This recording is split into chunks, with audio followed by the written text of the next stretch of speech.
Welcome to Twice 5 Miles Radio, fertile ground for conversations worth listening to and remembering. I'm your host, James Navé. I'm going solo today, and the reason why is because for the last 5 years, my creative collaborator, Allegra Huston and I have been working on a project based on concepts around what we call the Imaginative Storm, which is a methodology of creating things framed around the idea that we all have a deep embedded imaginative intelligence that we were born with and we've been working with all our lives. So our Imaginative Storm methodology is a way to work with what happens when you allow your imagination to storm, to swirl, to kaleidoscope. What happens creatively when you do that? And you've done that before. Very often, it happens all the time because our imaginations ground us in the world around us.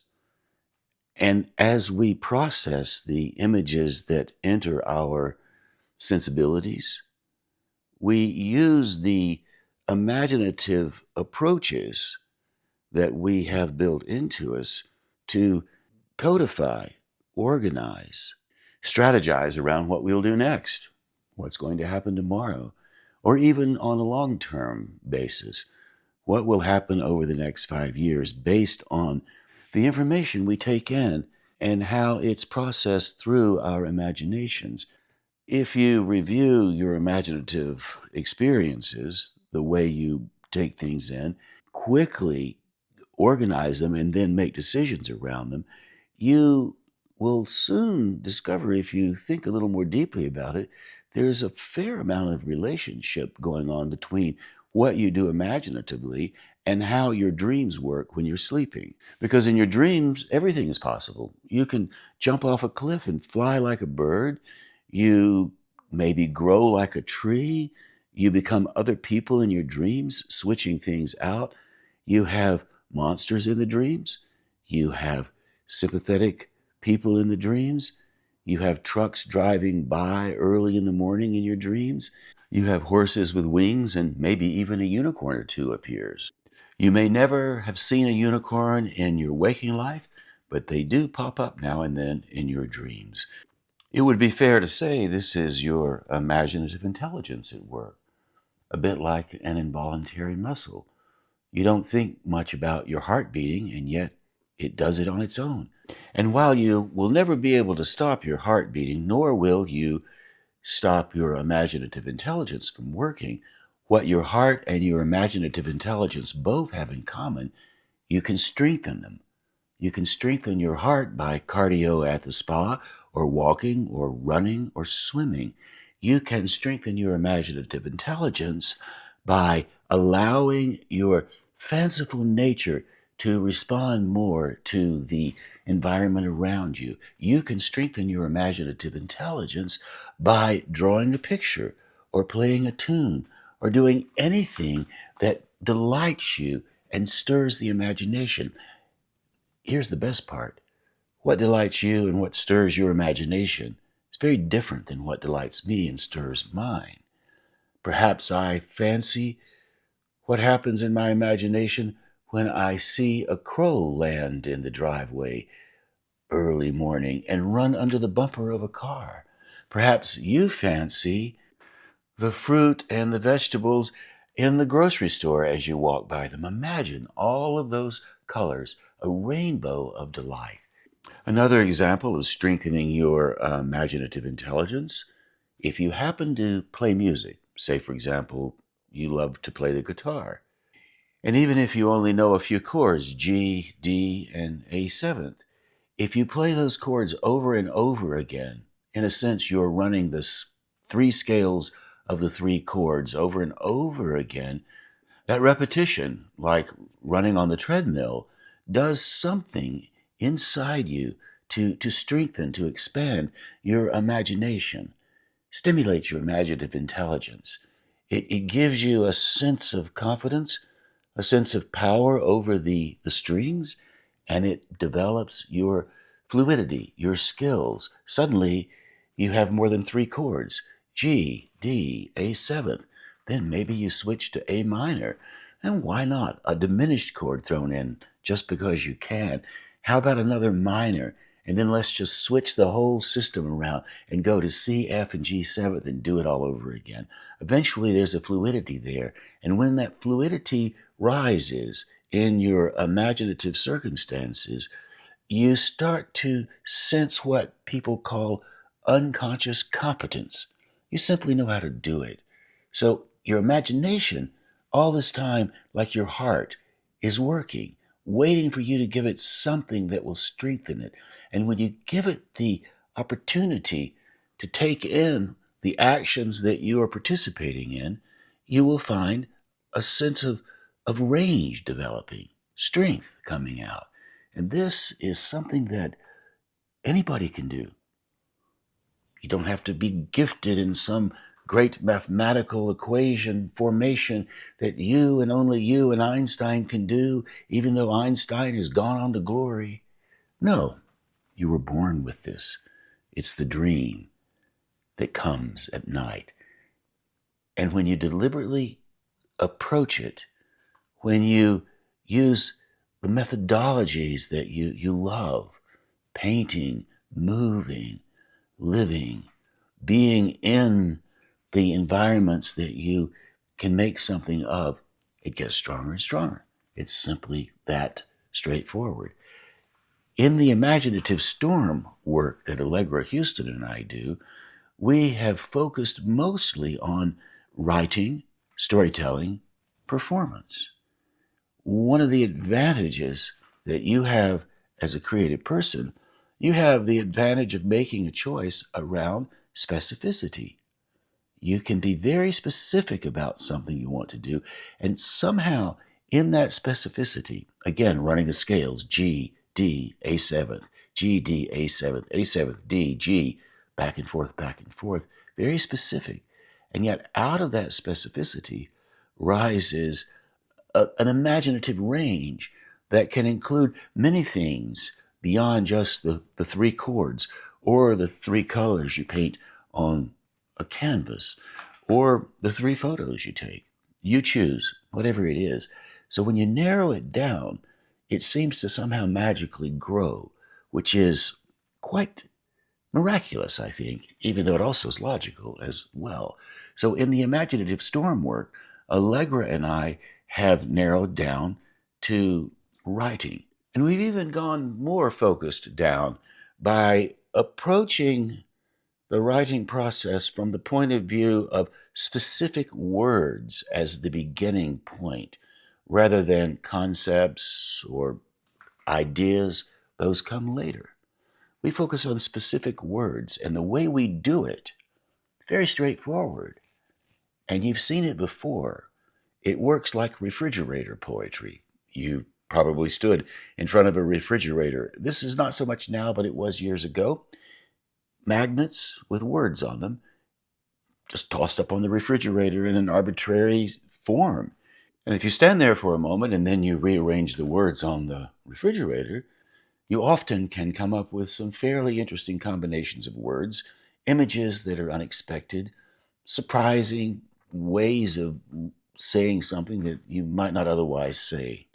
This surprise surprises you. How did I know how to do that, you might be thinking. I remember the first time I encountered the magnetic words on the refrigerator door and then I rearranged them. I was really surprised at how smart, quote unquote, I was in that moment. I then immediately discounted it because I said, well, it's the words on the refrigerator that did it, not me. I just moved a few around. When in fact, actually, what was going on all those years ago, my imaginative intelligence was getting a bit excited because I was giving it an opportunity to play around in a fanciful way while I was standing in front of the refrigerator. And one of the big advantages to this experience, not only did it make me feel a little smarter, and it surprised me, it gave me a sense of freedom. And freedom is something that you can grow into. So your imaginative intelligence, combining that with this methodology Allegra and I have, approaching the writing process or a way of thinking, approaching many things. You can use the refrigerator poetry idea of allowing your imagination and your imaginative intelligence to work on its own, you being a participant, a collaborator with this process. And as you do it, you feel more and more liberated. The imagination desires liberation. It desires that sense of freedom to roam without constriction. Like the wild horses you see north of Taos, New Mexico, in Colorado, as you're going up into the high Rockies, free range horses running around in the fields, very happy, flashing across the sage. It's that freedom. And it's a freedom that comes when you allow yourself to lean into your desire for knowledge, your desire for experiences, your desire for your own authority, your own sovereignty around your creative expressions. And there's a great value in that. It's ongoing education. It really doesn't require a teacher. It does require committing to yourself, committing to your desires, your inner knowings, and then allowing yourself to practice it like the scales on the guitar.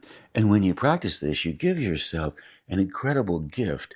And that gift is you allow yourself the opportunity to develop to the fullest extent your creative abilities. And as you do that, you start to realize these creative abilities apply across the board. They're not exclusive to playing the guitar or painting a painting. They belong to making a cup of coffee. They belong to the appreciation you feel when you start your car and the battery is very much alive and the car starts. The creative abilities are wide-ranging, just like your imaginative intelligence is wide-ranging. In fact, it's hard to avoid it. You were born with an imaginative intelligence. You were born with a massive amount of creativity surrounding you. How do you organize it?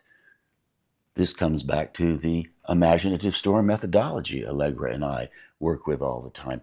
The Imaginative Storm methodology is our way of using different logical steps, if you will, to take all of this imaginative verve that your intelligence has generated and turning it into some kind of form.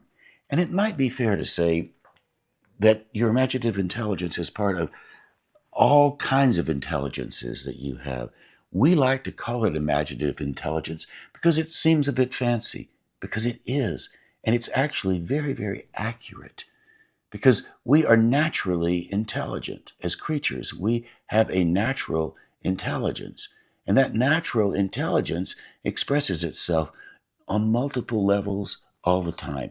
And this is why I get so excited about this, because it really does speak to our deepest desires around just simply having enough freedom to do what we always have known we want to do.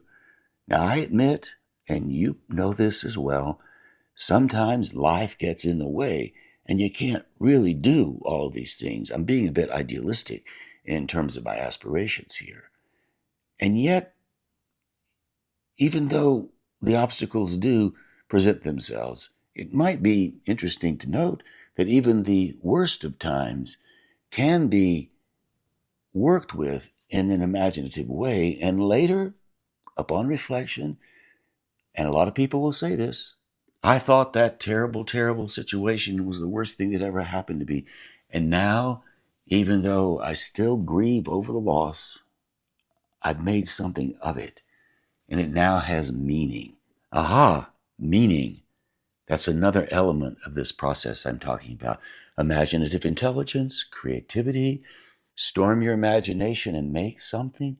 And when you make something and you show it to somebody else, it has significance for them. It means something to them. To have meaning simply suggests that it has value to the person that holds it.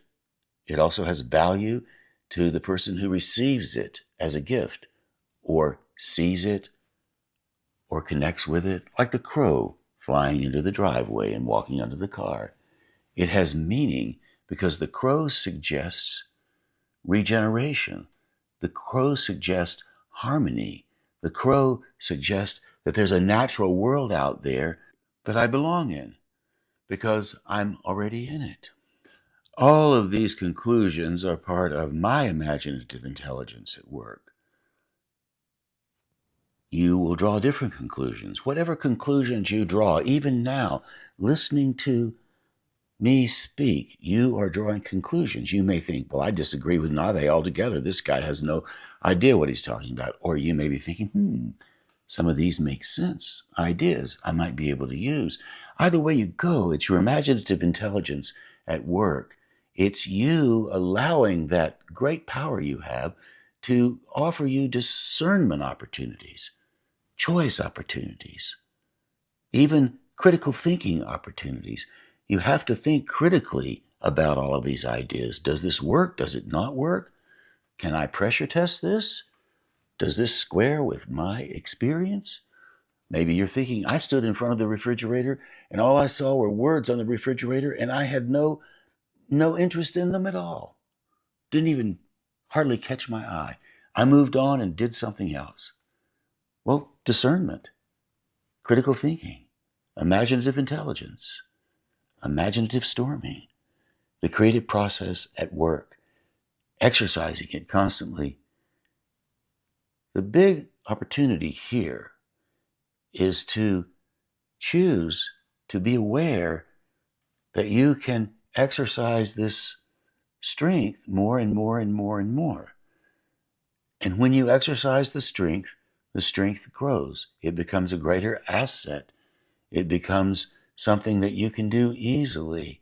It becomes stronger. This is not really a word, and yet I love the idea of it possibly being a word. You can imaginate yourself into the next beat. I imaginated my day. I will imaginate my vacation. I will imaginate what I will create tomorrow morning when I wake up after I dream about those 3 unicorns. I will imaginate them onto the canvas. Being a bit fanciful here, I know, and yet it's an interesting way to verb something, don't you think? So I'll give you an idea of how the imaginative storm approach works when using a list of words. These aren't magnetic words on a refrigerator. These are just words and phrases that I have on a list. Here's the example. Soft serve, simple joys, after dawn, lull of the sun, sleight of hand, serene scene, seagull isn't falling for it. I think I'll just stay here, far horizons, summer, trash cans in waiting, jumping off point, focus on the cone, skinny dip, post-apocalyptic solitary museum, third lamppost on the right, high tide tilt, tasty swirl, human watching, hopperish. Summer's over, concentric circles, child's game, random oddness, old white hair, where does the energy come from? Desolate, ebb of the tourist tide. Now those are words that appear in a book that Allegra Huston and I have developed. It's a prompt book with an image, and then the image has words beside it, and then you can build something from there. So I'll give you an idea of how you could build something imaginatively that will give you a sense of a dreamlike state. I'll start with the top and just play around going down through the words. The soft serve gives me simple joys after dawn comes and I'm falling into the lull of the sun. The sun is not a sleight of hand. It is a serene scene, and seagulls don't fall for it all the time. They just think they'll stay above the waves, flying toward the 4 horizons. When summer comes, trash cans wait at the jumping off point. Focus on the cone. And when you do, skinny dip in the post-apocalyptic solitary. One day, someone will paint you and put you in a museum. You will be there beside the 3rd lamppost on the right.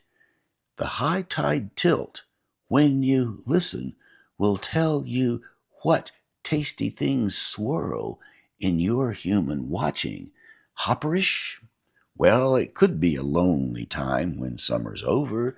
The concentric circles of the warm days fall into the leaves, tumbling down like the child's game in the random oddness of color, looking for the ground and waiting for the old white hair snow to come, wondering, always wondering, where does the energy come from in this desolate winter land when the ebb of the tourist tide has long gone and silence sits quietly, waiting for the night to come. That was an improvisational piece based on the words that I read a moment ago. Is that a solid poem? Like Stopping by Woods on a Snowy Evening? It has snow in it, from Robert Frost. Whose woods these are, I think I know. His house is in the village, though he will not see me stopping here to watch his woods fill up with snow. It has a poetic sensibility, what I just spontaneously created. It has no poetic craft yet. That can come later, in the forming time, the time when you do use the rational mind, or I use my rational mind and my imaginative mind in collaboration to create something. And yet, when you listen to that piece, you hear things in there that suggest potentiality, something that can happen. And so this is the way the imaginative intelligence collaborates with the imaginative mind using the imaginative storm combinations to make something happen. Will what I just did change the world? Absolutely. It may not change it much, and yet it changes it a little. Everything you do inevitably changes the world. It's about making a choice. And there's no way to really measure what that change will affect later down the line, how it will play out. But there is a way to measure the delight you feel when you're doing something that strikes your fancy, that it's a bit whimsical. It's quite fun. I enjoyed doing that. And I made discoveries as I was doing my spontaneous improvisational work. And I will add that improvisation isn't something that is made up on the spot. The improvisational aspects of the way you put things together, like I'm putting this together right now, reflect the form that's happening underneath while you're verbalizing whatever it is that you're working with, calling it improvisation. But it's really organizational activity going on. And what you're doing when you're improving, you're just allowing those combinations to flow freely. When you think about the wind blowing through the trees, that's as improvisational as it gets because you have no idea which way the wind will blow the limbs. And yet there's an organizational principle behind it. And that organizational principle is tied to nature. It's hard to avoid being in nature because we are on the earth, and the earth is made up of nature, some of which we create ourselves, like the cities with the big buildings, and yet it is all nature. So the crow in the driveway is part of nature. The way I see the trees as I'm sitting here now looking out on the Appalachian late summer. Plenty of evidence to prove I am part of nature. The wind blowing through the trees, the organizational principle behind that. Sometimes poets catch that in verse. Dylan Thomas did in his prose poem, A Child's Christmas in Wales, when he said, "The wind through the trees made noises as of old and unpleasant men wheezing in caves." Oh my, you can just hear those unpleasant men right now in those caves. Of course, the caves in A Child's Christmas in Wales were the living rooms where the families gathered to celebrate Christmas. And the men were a little drunk, so they were sleeping and wheezing in these caves. It sounded like the wind to little Dylan Thomas, who was there watching these uncles snore and snort after they ate their Christmas pudding. So the imaginative intelligence that you have is eminently powerful, and you can use it all you want all of the time.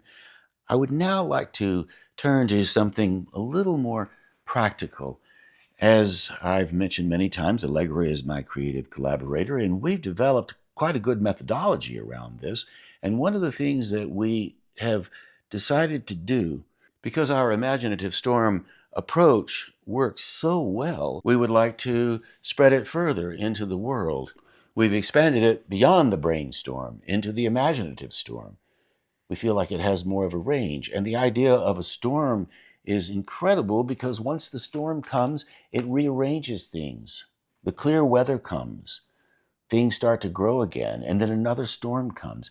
So this is about a cycle as much as it is about one event, the process, the movement, the circularity of things. So we'd like to get that out in the world. And one of the ways that we have decided to do that, we are working with a PR firm. And we're finding the group to be quite effective. They're reaching out to newspapers, podcasts, different kinds of outlets, so we can get our message out further and further.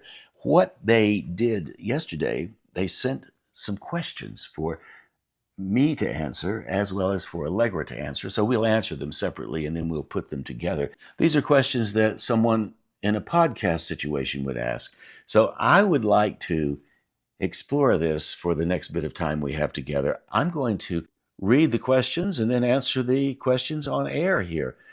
It's a little bit of a practice. It's community radio. We can do these things on community radio. So here is the first question some random podcaster will ask me, hopefully very soon. You describe imagination as a form of intelligence rather than a talent reserved for artists. What is imaginative intelligence, and why has it become especially important in the age of AI? Well, let's address the AI situation first. Artificial intelligence is just that. It's artificial, and it's of great value, and indeed it will change the world. It may even destroy the world. It's important to note what I mean when I say save the world or destroy the world. I'm talking about the human world. We need to save ourselves in the context of the entire world we live on. If artificial intelligence destroys us and the world we know, the robins and the crows won't mind. The wind will still blow through the trees, and the dragonfly will still land on the flowers. So artificial intelligence is a reflection of our imaginative intelligence, and it's certainly framed around what we do as humans, not around what the crow does, or what you hear when the windmill creaks, or what the roses do in the garden when the dust falls on them. Artificial intelligence is a reflection of our imaginative intelligence. We created it. Human beings created it in hopes that it would somehow enhance us, make us more productive, make us able to do the things that we want to do in an organizational way. AI is directly related to the organizational principles of mathematics that we have been working with since we built the first fire. Imaginative intelligence is different. It is what we are made of. It's the HTML coding that we were born with. It's been passed down generation after generation after generation in our DNA. It's what has wired us up to be able to receive the messages from the universe around us. And I don't mean fanciful, mystical messages. I mean the impulses, the stimulation that we have in front of us, the light, the smells, what we hear, what we taste, how we feel, our five senses.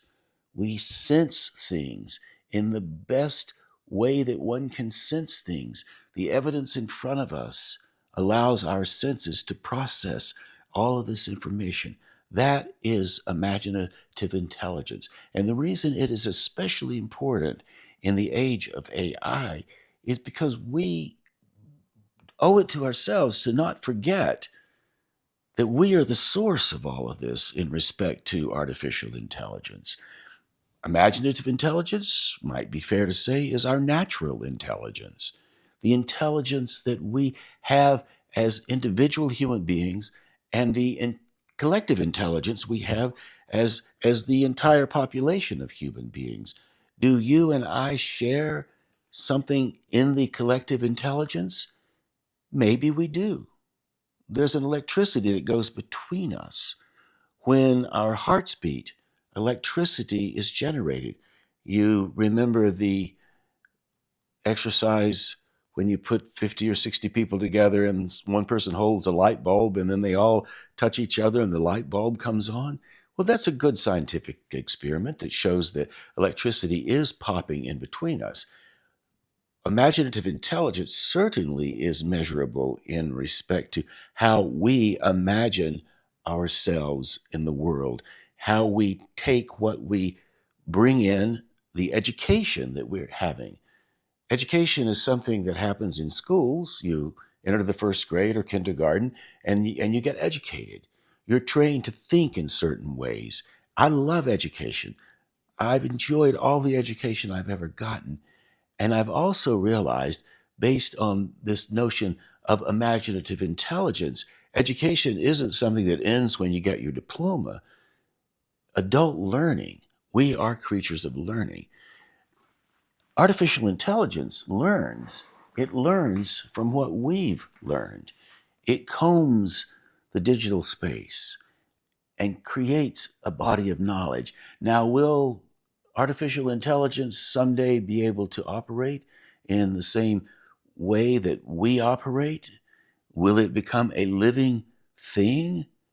A bit scary, a bit scientific? Some people think it will. Even if it does become a living, functioning thing, it still will not be a biological offering. It will not be able to create itself in the biological way that morning glories wind around the door when someone sings a song about Carolina in the morning. No, artificial intelligence will always be artificial. And imaginative intelligence is really the important anchor for all of this. It's the source, it's the center of gravity, it's where things come from. It's dramatically important to remember that. And it is not reserved for artists. Who's the artist? How do you know that? Susan Batson, the acting teacher in New York, I took some acting classes from years ago, said that it's art when the person who's making it decides they want to do something imaginative that will change the perspective of one person just a little bit. And if that's the intention behind the making of something, then that's what imaginative intelligence is all about. That's what art is all about. That's what makes it art, Susan said. Imaginative intelligence is very important because it is grounded in the truth of who we are, the essentialness of what it means to be human. We belong here. And when we embrace the notion that our imaginative intelligence has unlimited range, all we have to do is practice it. And in that practice, a sense of satisfaction will emerge. And we will know we are participating in a way that will offer some meaning, some insight, some value to not only those around us, but to ourselves as we move on through our days and our lives, making things, being who we are. So that's my answer to the first question. Now, here's the second question. You have spent decades helping people move beyond familiar ideas and discover their original voices. Tell us how your collaboration began and what did each of you recognize was missing from the traditional approaches to writing and creativity. My collaboration with Allegra Huston began the third week of August 2001 when I was producing, directing, and teaching in the Artist Way creativity camps in Taos, New Mexico with Julia Cameron. Julia Cameron had fallen ill, and I had to find some way to fill her shoes. which was almost impossible because people were coming to the camp to hear what Julia Cameron had to say. Even so, she was going to be absent, and I was facing a bit of a problem. Well, one of my solutions, and it worked really well, was to invite prominent writers and other artists to come and join me in teaching the camp. I'd known Allegra a few years, and I knew she was a quite skilled national level editor, so I invited her to come to the camp and teach a strand on editing. She showed up and she taught the strand, and it was quite well presented, quite well accepted, and I was already planning to continue the next year with another creativity retreat. So after the creativity camp ended, Julia recovered. She was okay. Unfortunately, she wasn't at the camp. After the camp ended, I started organizing for the next year and invited Allegra to join me. And she did indeed come for the next creativity event, the Taos Creativity Retreat, 2002. And after that, we decided to start teaching together more and more and more. And as we started to blend our work, we realized the Imaginative Storm approach, which I had been using for years, starting in the late 80s, was a perfect opening for what we did. So our offerings around writing and creativity became Imaginative Storm offerings. And that's how we started to work together. And over the 20-year period, Allegra and I overlapped many times. We taught international workshops, taught a workshop in Thailand, had 5 years teaching in Ireland, and we taught many workshops around the US as well, and plenty of them in Taos.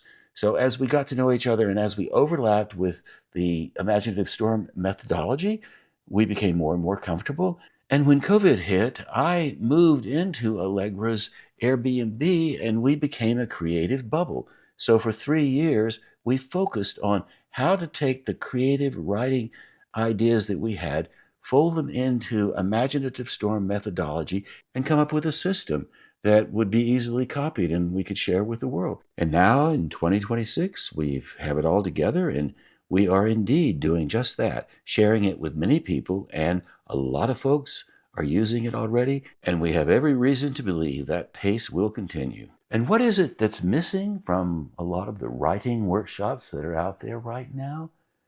Well, probably not all that much. People are bringing their skills to these writing workshops, and folks are looking for ways to tell stories.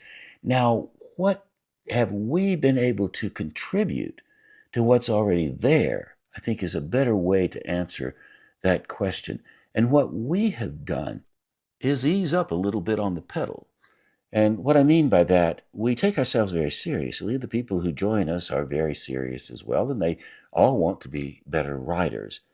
Many of them would like to be published, and many of the people who work with us are published. Some self-published, and others are published by publishers, etc., etc., etc.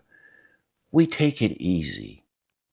What we have discovered is that when you offer opportunities for people to do things in short bursts, for example, all of our writing experiences are 10 minutes long, and then we stop.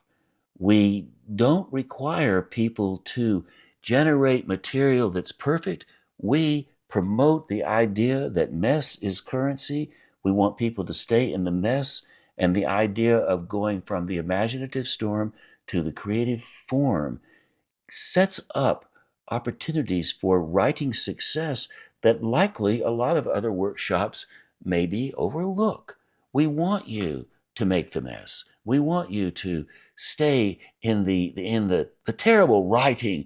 Have a lot of fun. Don't worry so much about making it better. We want you, the writer, to take the work, play, throw yourself into it, take it seriously, commit to it, throw yourself into it, and then we look at how to edit it later. And another thing we do that a lot of writing workshops don't do, we focus on the oral tradition. We ask people to read their work out loud, and we also ask them, as they're reading their work out loud, if they see any revision opportunities, to go ahead and speak them. You don't always have to write them down. So we are asking people to engage their whole bodies. Your body is your instrument. Mess is currency. Stay in the process. Keep it messy.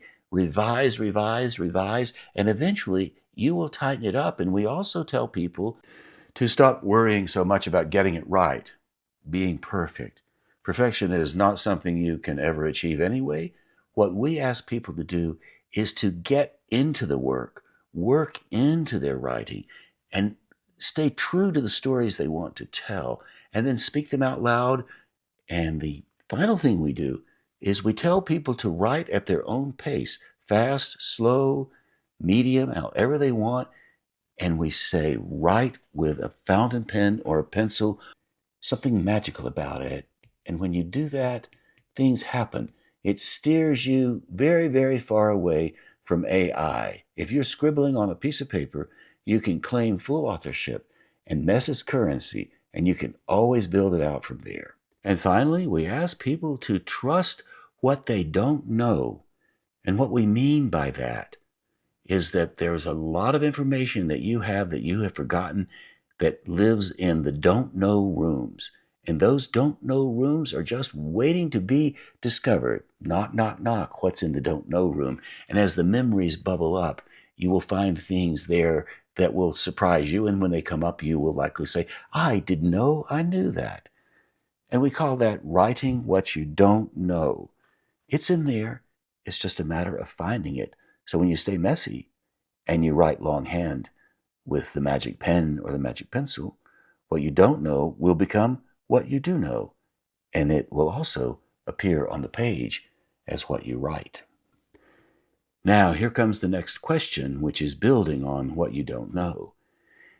At the center of Imaginative Storm is the invitation to write what you don't know. What does that mean in practice?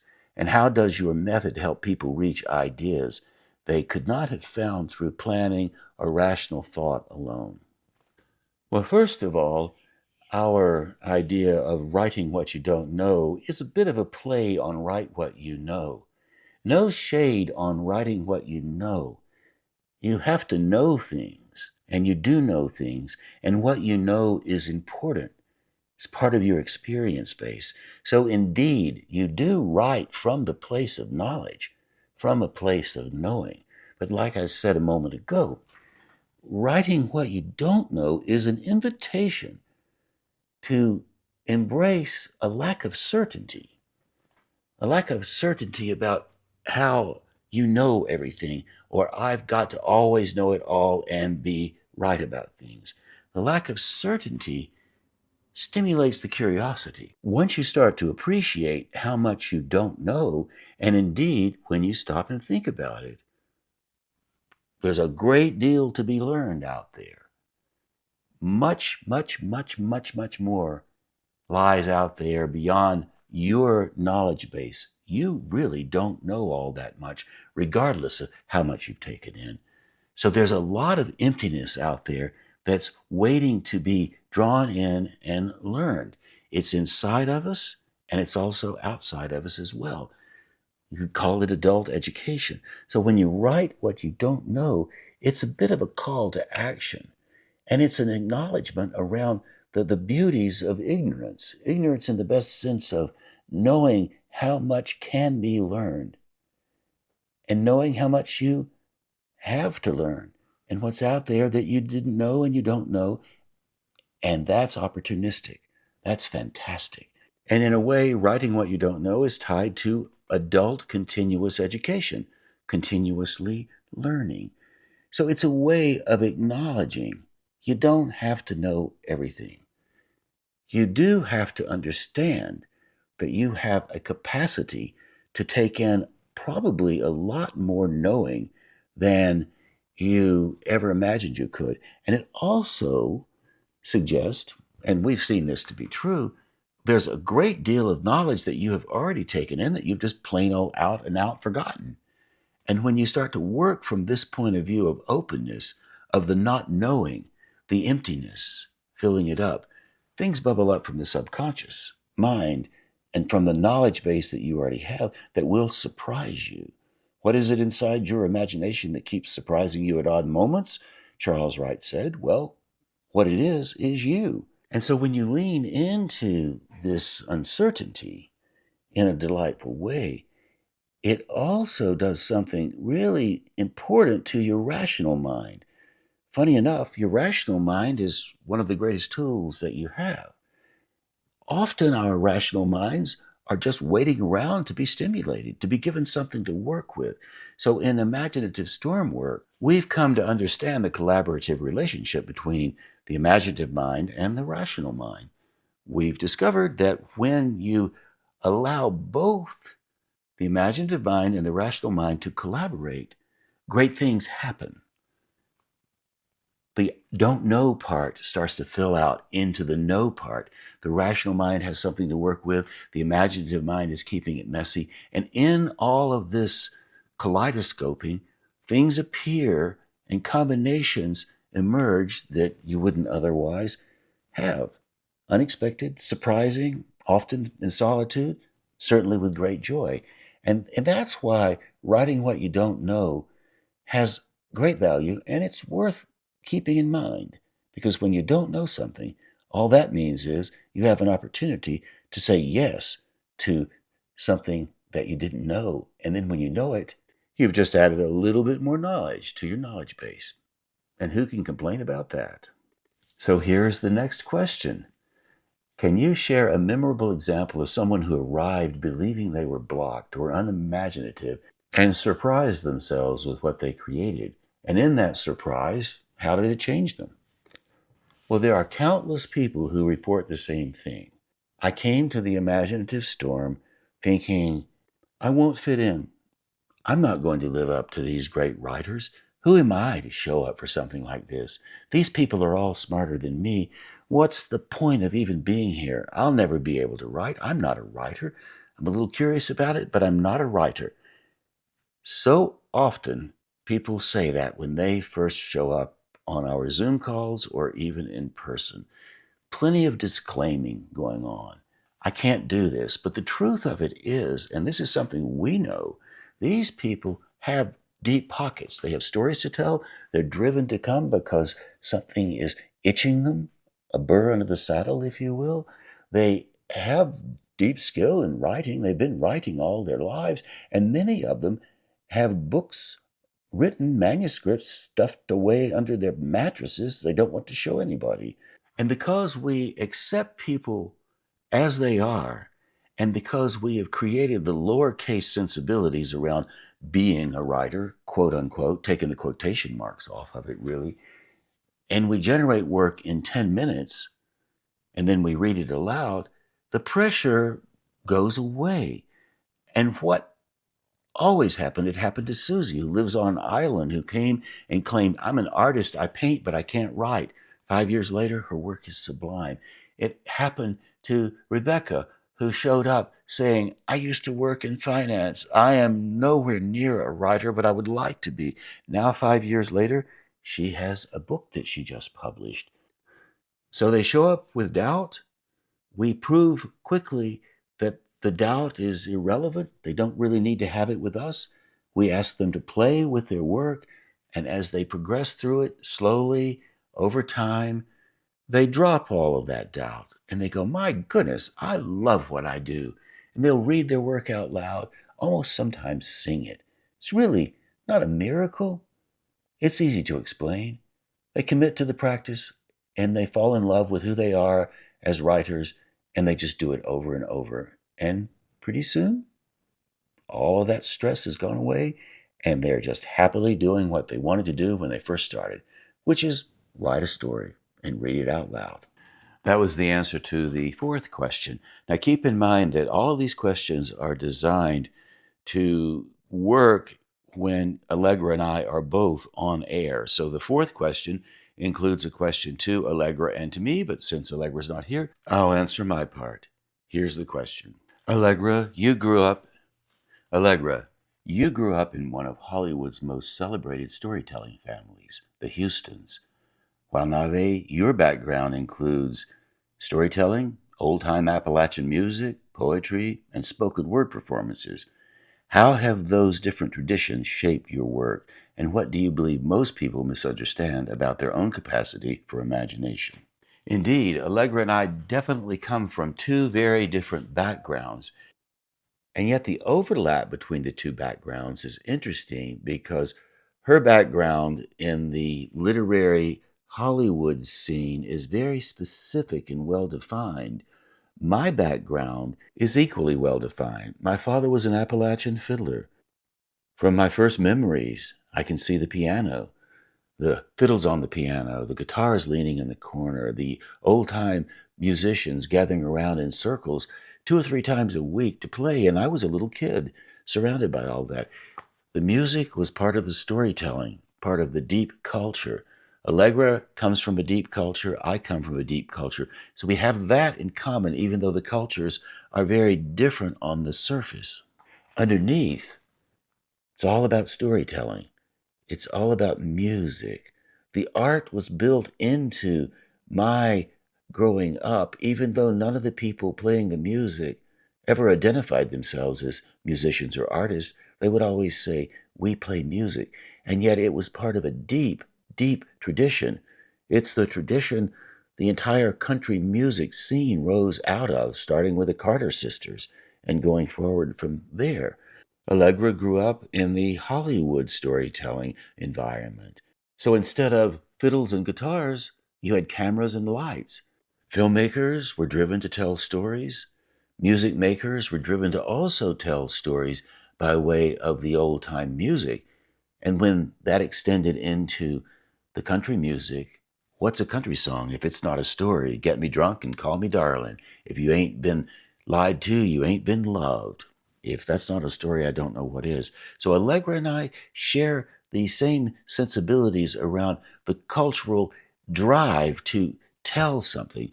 Allegra was also surrounded by many literary people. I too was surrounded by fewer literary people. Even so, my grandmother on my mother's side graduated from Meredith College in the Raleigh-Durham Chapel Hill area in 1914. She wasn't the only woman to get her college degree. There were many others on that side of the family who did the same as well. So, on the face of it, Allegra and I do indeed come from very different circumstances, and yet, underneath all of that, there's a great deal of overlap. And in that overlap, we are able to combine our knowledge in ways that create almost a third person.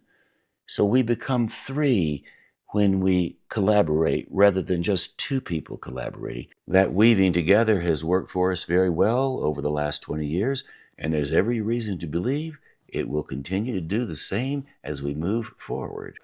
And finally, you were wondering what most people misunderstand about their imaginations. Here's what I've observed over the last few decades. People misunderstand the power of their imaginations. Imagination is something you are born with. It's what allows you to process the world around you. It belongs to you as well as all others around you. It's not an exclusive gift given to one person. It's part of the natural world, an ability we all have to process what we experience and turn it into imagery in our minds and then translate that imagery into form. Sometimes it's a painting folks call art. Other times you serve your friends breakfast and they call that satisfaction. Everything you image or imagine is brand new. It's never been done before. It belongs uniquely to you. And when you begin to understand the power of your imagination has an unlimited range, you will cease to discount it. You will cease to undersell it. You will begin to embrace it as one of your superpowers, a superpower that belongs uniquely to you and yet also belongs to all of those you encounter. We all share the same imaginative capacities. What we do with them, that's a different story. You can strengthen them. You can build them out. You can use them in ways that will delight you and your friends. And when you understand that range, joy appears, delight appears. You start to understand that you belong in the world. And your imagination is one of the big factors that helps that belonging become yours and only yours. And then you can share what you know, what you've learned, how you exist with everybody around you. And even though you might not ever change the whole world, you will influence the folks around you. And that, my friends, that's good enough for now. And on that note, I'd like to say thank you ever so much for listening to Twice 5 Miles Radio, fertile ground for conversations worth listening to and remembering. I'm your host, James Navé. May your imagination be your guide. Thank you, Walter Parks, for our theme song, walterparks.com for more on Walter's music. Thank you, Devine Dial, for managing WPVM-FM in Nashville, Robin Collier and Mike Tilley for doing the same with KCEI-FM Cultural Energy Radio in Taos, New Mexico, broadcasting up into Colorado. You can always reach me, Navé at jamesnavé.com. I would love to hear from you. Navé is spelled N-A-V-E. What's your story? I'd like to hear it. Send me some news. And if you like to write and you would like to join our writing community on Zoom, which gathers between 12 and 1 p.m. Eastern Time every Saturday, we would love to have you. You can go to imaginativestorm.com and scan down, see what's there, and you will find the link to our community gathering. We'd love to have you. Everybody's welcome, and we appreciate your participation when you show up. I appreciate you listening to this show. Thank you ever so much for doing that. And I do hope you come back sometime soon. And until then, maybe, just maybe, I'll catch you on that turnaround somewhere down the line.